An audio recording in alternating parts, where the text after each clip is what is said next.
Wow. So you are involved with pretty much the entire range of clean energy technologies on efficiency and heating and cooling and hot water. And why don't you tell us a little bit about the geothermal heating and cooling systems and how those works and what kind of how ConEd looks at that technology and what kind of incentives you offer to consumers.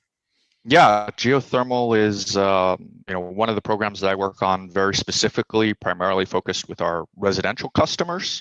And the geothermal technology is what I consider to be the best of the heat pump technologies. It is the highest efficiency, and that's because it's exchanging energy with the earth, and the earth is a constant temperature.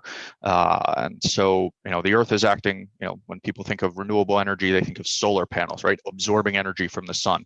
Well, the earth, ground is a giant solar battery. It's absorbing all of this energy and it's massive, so it can retain lots and lots of heat. And so geothermal taps into that energy by exchanging, not creating or pulling anything from the ground, but exchanging that energy through a compression cycle and a heat pump with the earth, and is able to distribute that throughout your building, your home. So it's the most efficient of the heat pump technologies, and it can provide both space heating as well as water heating or supplemental heating, even with small things like a desuperheater.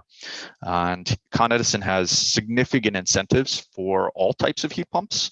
A great way to get started, is usually the equipment that breaks the most often is your water heater. And so there are heat pump water heaters. These are, pretty easy replacements when you're looking at air source heat pump water heaters. There are also geothermal options for water heating, but that's usually done in combination with an entire geothermal heat pump to heat your space as well. And so there's incentives for geothermal for $2,850, and that's per per heating capacity. What does that mean for the average customer? What's the total incentive that you're looking at? On average, for a single family home in Westchester, it's about $12,000.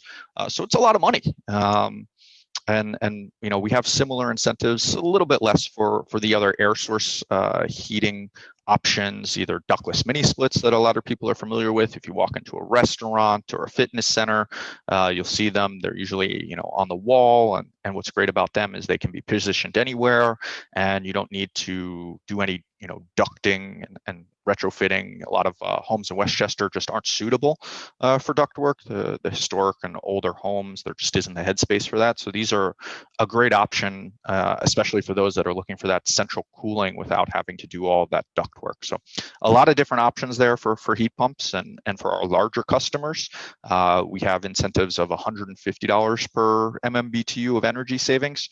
Again, not doesn't translate so easily, but we have engineering teams, and they work with the designers and developers of these larger programs.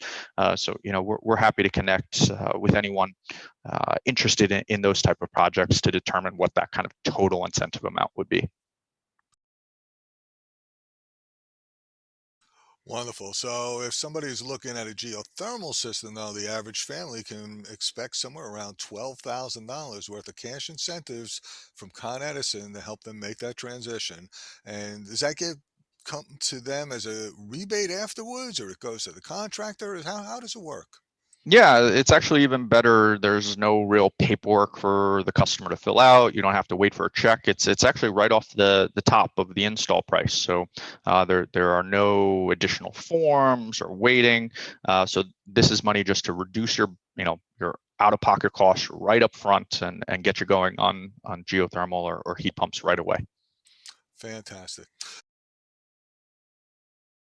What's the one thing you're most energized about today, Mark? Yeah, I would say, it's very recent news that the federal tax credit, the federal investment tax credit, is held at 26% for 2021. But what's really exciting is that that's actually extended for 2022. It was set to reduce, and now, as part of this federal spending package approved 2 weeks ago, it's going to hold steady at 26%.